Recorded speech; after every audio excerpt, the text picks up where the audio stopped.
नमस्कार, Tarun Bharat news bulletin मध्ये आपल्या सर्वांचे स्वागत. आता पाहूया ठळक घडामोडी. आजच्या ठळक घडामोडी. सांगलीत धक्कादायक प्रकार, नकली सोन्याचं बिस्किट दाखवून आजीची लाखोंची फसवणूक.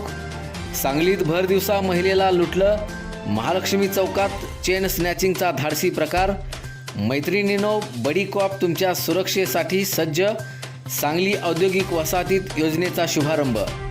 दिव्यांग लाभार्थ्यांसाठी महापालिकेकडून वन टाइम ऑनलाईन नोंदणी सुविधा सुरू. HPV लसीकरणाचं महत्त्व प्रत्येक लाभार्थ्यांपर्यंत पोहोचवा. जिल्हाधिकारी डॉक्टर मैना घोष. आता पाहूया सविस्तर बातमीपत्र. सांगलीत भर दिवसा फसवणुकीची धक्कादायक घटना उघडकीस आली आहे.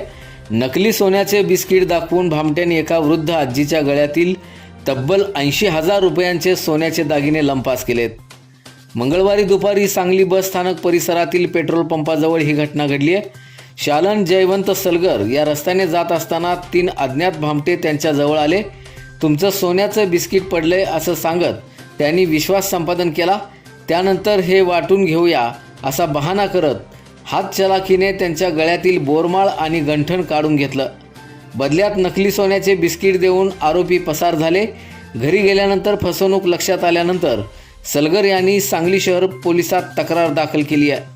पोलिसांनी गुन्हा दाखल करून CCTVच्या आधारे तपास सुरू केला आहे. विश्रामबाग परिसरातील महालक्ष्मी चौकात भर दिवसात चेन स्नॅचिंगची धक्कादायक घटना घडली आहे. घरासमोर उभ्या राहून मोबाईलवर बोलत असलेल्या महिलेच्या गळ्यातील 1,42,000 रुपयांचं सोन्याचं गंठण दुचाकीवरील चोरट्यांनी क्षणार्धात हिसकावून नेलंय. ही घटना बुधवारी सकाळी 10च्या सुमारास गव्हर्नमेंट कॉलनी परिसरात घडली. या प्रकरणी पूजा विजय शिंदे वय वर्ष 31 राहणार वारणाली यांनी विश्रामबाग पोलीस ठाण्यात तक्रार दाखल केली आहे. पूजा शिंदे या भावाच्या घरी आल्या असताना रस्त्यावर उभ्या राहून मोबाईलवर बोलत होत्या. त्यावेळी काळ्या शर्टमधील 2 अज्ञात संशयित दुचाकीवरून आले आणि गळ्यातील गंठण हिसकावून पळून गेले. घटनेनंतर परिसरात घबराट पसरली असून पोलिसांनी CCTVच्या आधारे आरोपीचा शोध घेण्यास सुरुवात केली आहे. नोकरदार महिलांच्या सुरक्षिततेसाठी महाराष्ट्र पोलिसांच्या बडी कॉप उपक्रमाचा शुभारंभ सांगलीतील वसंतदादा औद्योगिक वसाहतीत करण्यात आला. चारुभाऊ शाह सभागृहात झालेल्या कार्यक्रमात अप्पर पोलीस अधीक्षक कल्पना बारवकर यांनी महिलांना निडरपणे काम करण्याचं आवाहन केलं. या योजनेअंतर्गत प्रत्येक पोलीस ठाण्याच्या हद्दीत काम करणाऱ्या महिलांचे WhatsApp ग्रुप तयार करण्यात येणार आहेत. प्रत्येक ग्रुपमध्ये 100 ते 150 महिला आणि 1 पोलीस कर्मचारी बडी कॉप म्हणून नियुक्त असणार आहे. महिलांना असुरक्षित वाटल्यास त्या ग्रुपवर संदेश पाठवून किंवा थेट संपर्क साधून तातडीची मदत मिळवू शकतील. आपत्कालीन परिस्थितीत पोलीस काही मिनिटात मदतीसाठी पोहोचणार असल्याचं प्रशासनानं सांगितलं आहे. सांगली, मिरज आणि कुपवाड शहर महानगरपालिकेच्या दिव्यांग विभागामार्फत विविध कल्याणकारी योजना आणि उदरनिर्वाह भत्त्याचा लाभ सुलभपणे मिळावा यासाठी दिव्यांग व्यक्ती एकदाच नोंदणी ही ऑनलाईन सुविधा सुरू करण्यात आली आहे. महानगरपालिकेच्या अधिकृत संकेतस्थळावर सुरू करण्यात आलेल्या या पोर्टलमुळं लाभार्थ्यांना भत्ता मागणी अर्ज, हयातीचा दाखला सादर करणं सोपं जाणार आहे. 1 मे ते 31 ऑगस्ट 2026 या कालावधीत सर्व दिव्यांग व्यक्तींनी नोंदणी पूर्ण करावी असं आवाहन उपायुक्त अश्विनी पाटील यांनी केलंय. नोंदणीसाठी अद्ययावत UDID कार्ड, 40% अधिक दिव्यांगत्व प्रमाणपत्र, आधार कार्ड, उत्पन्न दाखला, बँक पासबुक आदी कागदपत्र आवश्यक आहेत.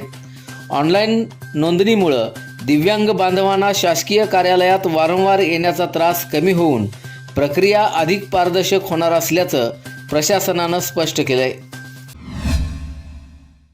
गर्भाशय मुखाच्या कर्करोगापासून संरक्षणासाठी HPV लसीकरण मोहीम अत्यंत महत्त्वाची असून 14 ते 15 वर्ष वयोगटातील प्रत्येक मुलीपर्यंत या लसीकरणाचे महत्त्व पोहोचवावं असं आवाहन जिल्हाधिकारी डॉक्टर मैना घोष यांनी केलं आहे. जिल्हाधिकारी कार्यालयात HPV आणि राष्ट्रीय पल्स पोलिओ लसीकरण मोहिमेच्या आढावा बैठकीत ते बोलत होते.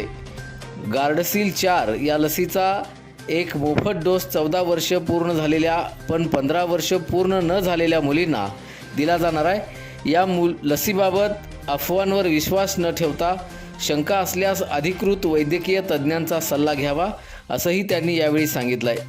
शाळांमधून आणि विविध माध्यमातून जनजागृती करून लसीकरणाची टक्केवारी वाढवण्याच्या सूचना त्यांनी यावेळी आरोग्य अधिकाऱ्यांना दिल्या आहेत। तसंच 28 जून 2026 रोजी राष्ट्रीय पल्स पोलिओ मोहीम राबवण्यात येणार असून जिल्ह्यात 2,47,000हून अधिक बालकांचं लसीकरण करण्याचं नियोजन करण्यात आलंय। याचबरोबर आजचे बातमीपत्र इथे संपले। अधिक माहिती आणि ताज्या घडामोडींसाठी पाहत रहा तरुण भारत न्यूज चॅनल। तसेच आमच्या चॅनलला लाईक, शेअर आणि सबस्क्राईब करायला विसरू नका आणि विश्वासार्ह बातम्यांसाठी दररोज वाचा दैनिक तरुण भारत। धन्यवाद।